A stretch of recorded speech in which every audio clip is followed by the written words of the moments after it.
इस अध्याय का मुख्य संदेश केवल यह नहीं है कि बुरी खबर या नकारात्मक फीडबैक कैसे दी जाए, बल्कि यह है कि हर व्यक्ति फीडबैक को एक ही तरह से नहीं लेता। यदि आप चाहते हैं कि सामने वाला आपकी बात सुने, उसे समझे और अपने व्यवहार में सुधार करे, तो आपको उसकी पर्सनैलिटी के अनुसार बात करनी होगी। लेखक का कहना है कि फीडबैक का उद्देश्य किसी को शर्मिंदा करना या हराना नहीं, बल्कि उसकी मदद करना है ताकि वो बेहतर बन सके। अगर फीडबैक गलत तरीके से दी जाए तो व्यक्ति रक्षात्मक हो जाता है, बहाने बनाने लगता है या आपकी बात को पूरी तरह नजरअंदाज कर देता है। लेखक अपने अनुभव का एक उदाहरण देता है। उसका एक सहकर्मी मिक बहुत मेहनती और अच्छा कर्मचारी था। लेखक ने उसकी तारीफ करने के लिए उसे पूरे ऑफिस के सामने बुलाकर सम्मानित किया। लेखक को लगा कि इससे वो खुश होगा, लेकिन ऐसा नहीं हुआ। मिक ग्रीन पर्सनैलिटी का था और उसे सबके सामने ध्यान का केंद्र बनना बिल्कुल पसंद नहीं था। वह इस घटना से असहज और नाराज हो गया।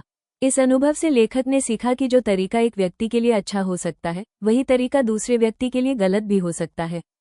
इसलिए फीडबैक देने से पहले सामने वाले की पर्सनैलिटी को समझना बहुत जरूरी है। लेखक बताता है कि सबसे पहले ये पहचानिए कि सामने वाला रेड, येलो, ग्रीन या ब्लू पर्सनैलिटी में से किस प्रकार का है। इसके बाद उसी के अनुसार बातचीत कीजिए। रेड पर्सनैलिटी वाले लोग सीधे, तेज और परिणाम पर ध्यान देने वाले होते हैं। उन्हें घुमा फिराकर बात करना पसंद नहीं होता, इसलिए उन्हें फीडबैक देते समय सीधे मुद्दे पर आना चाहिए। बात को सजाने या मीठे शब्दों में छिपाने की जरूरत नहीं होती। रेड व्यक्ति के सामने हमेशा ठोस और स्पष्ट उदाहरण रखने चाहिए। केवल ये कहना कि आपका व्यवहार ठीक नहीं है, पर्याप्त नहीं है। ये बताना चाहिए कि किस दिन, किस परिस्थिति में और किस काम में क्या गलती हुई। रेड लोग भावनाओं से ज्यादा तथ्यों और परिणामों को महत्व देते हैं, इसलिए आपके पास सही जानकारी और सबूत होने चाहिए। यदि आप केवल ये कहेंगे कि लोग आपसे नाराज हैं, तो शायद वो प्रभावित न हो। लेकिन यदि आप बताएंगे कि उसके व्यवहार से टीम की कार्यक्षमता कम हुई या कंपनी को नुकसान हुआ, तो वह आपकी बात अधिक गंभीरता से लेगा। रेड व्यक्ति अक्सर आपकी बात का विरोध भी कर सकता है और बहस कर सकता है, इसलिए आपको पूरी तैयारी के साथ जाना चाहिए ताकि हर सवाल का जवाब आपके पास हो। बातचीत के अंत में उससे ये भी पूछना चाहिए कि उसने आपकी बात से क्या समझा है। इससे ये सुनिश्चित हो जाता है कि कोई गलतफहमी नहीं हुई। येलो पर्सनैलिटी वाले लोग मिलनसार, बातूनी और उत्साही होते हैं, लेकिन कई बार विषय से भटक जाते हैं। इसलिए लेखक सलाह देता है कि उनसे बातचीत शुरू करने से पहले तय कर लें कि किन मुद्दों पर बात करनी है और उसी पर टिके रहें। उन्हें भी सामान्य बातों की बजाय स्पष्ट और वास्तविक उदाहरण देने चाहिए। कई बार येलो व्यक्ति आपकी बात सुनता हुआ दिखाई देता है, लेकिन उसका पूरा ध्यान नहीं होता, इसलिए जरूरी बातों को दोहराना चाहिए। येलो लोग आलोचना को व्यक्तिगत हमला समझ सकते हैं, इसलिए उन्हें साफ शब्दों में बताना चाहिए कि समस्या उनके व्यक्तित्व से नहीं, बल्कि केवल उनके व्यवहार से है। वे अक्सर अपनी गलती छिपाने के लिए बहाने बना सकते हैं या बात को दूसरी दिशा में ले जा सकते हैं।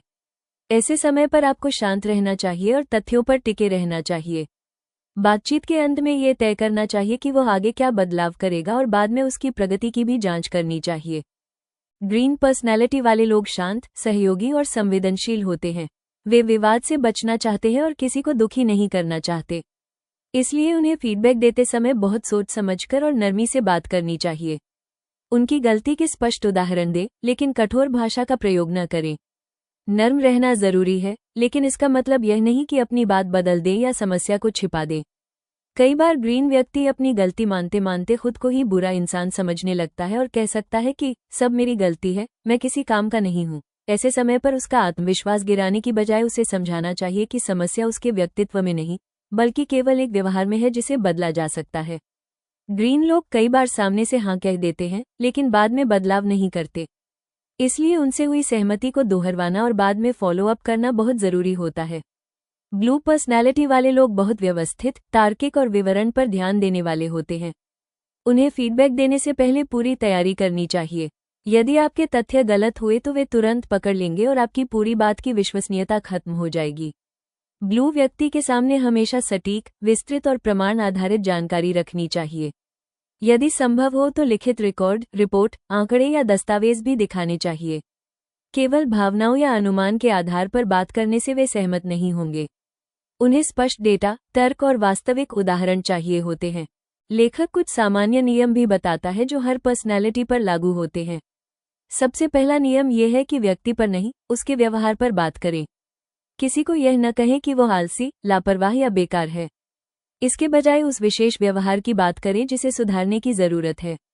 दूसरा नियम है कि हमेशा वास्तविक और स्पष्ट उदाहरण दें ताकि सामने वाला ठीक से समझ सके कि समस्या कहाँ हुई। तीसरा नियम है कि भावनाओं की बजाय तथ्यों और प्रमाणों का उपयोग करें। चौथा नियम है कि यदि आप सामने वाले को अच्छी तरह नहीं जानते तो बातचीत पूरी तरह पेशेवर और सम्मानजनक रखें।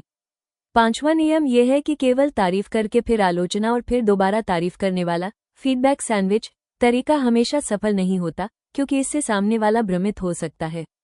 कई बार सीधी, स्पष्ट और ईमानदार बातचीत अधिक प्रभावी होती है। छठा नियम है कि सामने वाले के सवालों के लिए पहले से तैयार रहें, क्योंकि वह आपके निष्कर्षों पर सवाल उठा सकता है। सातवां नियम है कि बातचीत के अंत में उससे पूछें कि उसने क्या समझा और आगे क्या करेगा।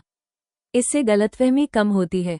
आठवां और सबसे महत्वपूर्ण नियम है कि केवल फीडबैक देकर काम खत्म न करें, बल्कि कुछ समय बाद ये भी देखें कि वास्तव में सुधार हुआ या नहीं। अगर किसी कंपनी में एक कर्मचारी लगातार रिपोर्ट देर से जमा करता है तो अलग अलग पर्सनैलिटी के अनुसार फीडबैक अलग होगी। रेड कर्मचारी से सीधे कहा जाएगा कि पिछले 3 हफ्तों में 3 रिपोर्ट समय से देर से आई, जिससे पूरे प्रोजेक्ट में देरी हुई, इसलिए अगली बार समय पर रिपोर्ट चाहिए। येलो कर्मचारी से शांतिपूर्वक समझाया जाएगा कि रिपोर्ट देर से आने के कारण टीम का काम प्रभावित हुआ है और उसे ये भी बताया जाएगा कि समस्या उसके व्यक्तित्व में नहीं बल्कि केवल इस आदत में है। ग्रीन कर्मचारी से नरमी से बात की जाएगी, उसे भरोसा दिलाया जाएगा कि वह अच्छा कर्मचारी है, लेकिन समय पर रिपोर्ट देना जरूरी है। ब्लू कर्मचारी के सामने रिपोर्ट की तारीखें, समय, रिकॉर्ड और डेटा रखकर बताया जाएगा कि कहाँ देरी हुई और उसका क्या प्रभाव पड़ा। इस पूरे अध्याय का निष्कर्ष ये है कि प्रभावी फीडबैक देने का कोई एक तरीका नहीं होता। हर व्यक्ति अलग तरह से सोचता, महसूस करता और प्रतिक्रिया देता है। इसलिए सफल फीडबैक वही है जो सामने वाले की पर्सनैलिटी के अनुसार दी जाए। रेड के साथ सीधे और तथ्यों पर आधारित रहें। येलो के साथ धैर्य रखें, स्पष्ट उदाहरण दें और उसकी भावनाओं का सम्मान करें।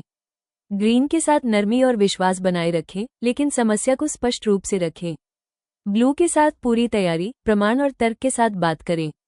लेखक का अंतिम संदेश यही है कि फीडबैक का उद्देश्य किसी को नीचा दिखाना नहीं, बल्कि उसकी मदद करना है ताकि वो अपने व्यवहार में सुधार कर सके। जब हम व्यक्ति की पर्सनैलिटी को समझकर सही तरीके से फीडबैक देते हैं, तभी वास्तविक बदलाव संभव होता है।